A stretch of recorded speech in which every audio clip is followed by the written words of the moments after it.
Okay, so today's trade, as you can see on the screen here, um, was a really good setup right off of market open. I'm doing this, making these recaps for the next 30 days or 30 days that I trade to hold myself accountable as kind of a journal and to make sure that I'm able to follow my rules and apply them and get to journal it in a way that I can see my own thought process. I trade inverses, as you can see. It's pretty simple. I learned trading. I started it last September of 2025 and started taking it seriously about October. And then I ended up buying my first funded account this January. And then since then, I've worked up to 2 accounts that I have funded, and I've taken 3 payouts from each. So I'm scaling and I'm making progress, but I'm just not as consistent as I'd like to be. And so I'm going to make these videos to kind of help with that. But as you can see, the executions, getting into the trade, it's pretty simple.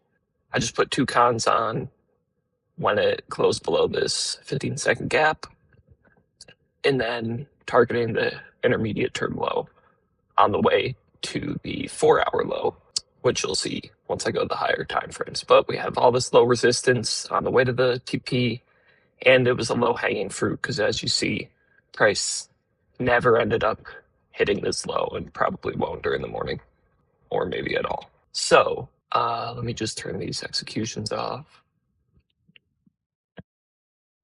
So the trade idea was pretty simple.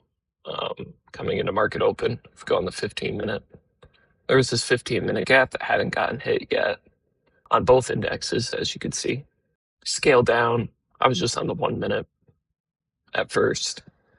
I see it get tapped, and my checklist, my personal checklist that I use, learning from like PB, learning from a coach in their program, Ronan. And I haven't paid for any education. I've literally just learned all through YouTube videos and watching different people. But I look for true manipulation, a stop hunt, which actually I'll just explain true manipulation real quick. So basically, ES and NQ have to hit a high time frame key level before it's considered true manipulation. If just one hits it, now it doesn't have to be the same key level, but it just has to be a valid key level. So as you see, we kind of accumulated here.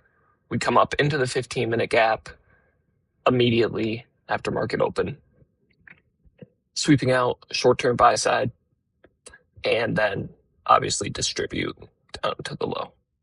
There was a nice 30-second setup, I believe, on ES, but I don't really trade ES. Yeah, so that would have given you a nice 1-to-1 there. I like NQ. So on NQ, however, continuing my checklist, I look for the true manipulation, a stop hunt, or an SMT on the lowest time frame. So on the time frame that I'm looking to take my inversion, which is the highest time frame inversion in the manipulation leg. So like right off of market open, there was this 30-second right here, but there was no stop hunt. And so it wasn't the highest probability for me, even though it had good displacement, good everything, nice clean inverse, low resistance down to the low. I just didn't have the conviction. And so I faded it and waited. Beautiful 15-second formed and perfectly went to the TP. It was very easy day.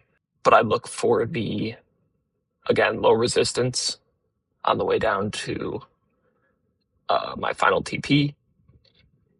And it was a pretty simple trade today, low hanging fruit. And then also, if it's aligned with the higher time frame bias, and if I can also stack PO3s, that'd be great too.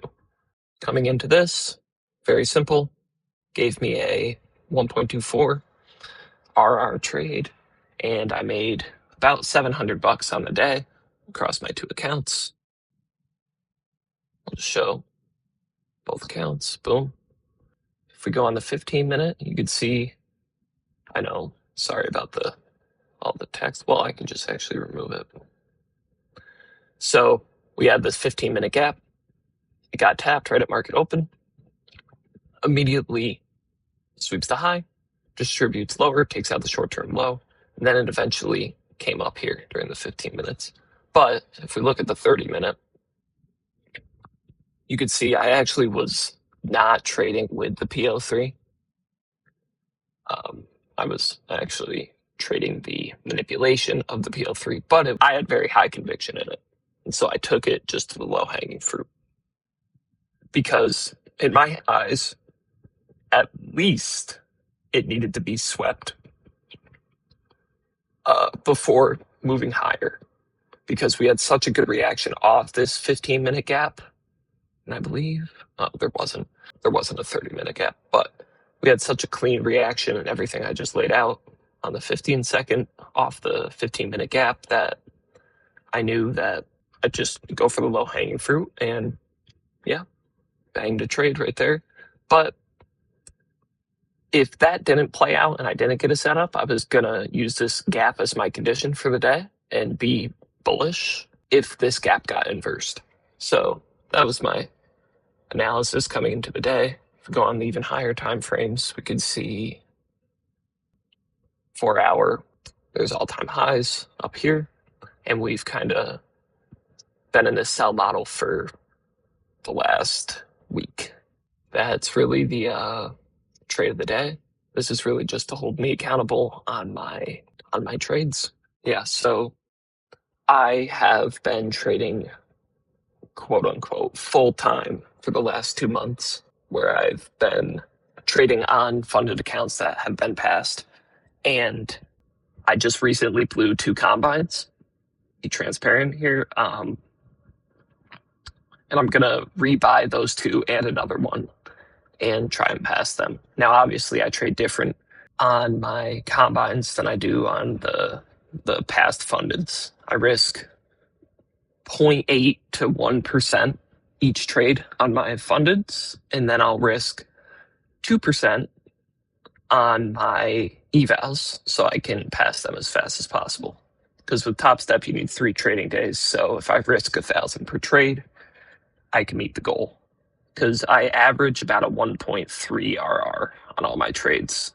Yeah, so as I've said before, earlier in this video, I've gotten 3 payouts in the month of June. And I've only gotten 3 payouts, but I've been able to get 3 payouts in the month of June, which has been great. And I've been able to support myself. I just recently moved out on my own for the first time.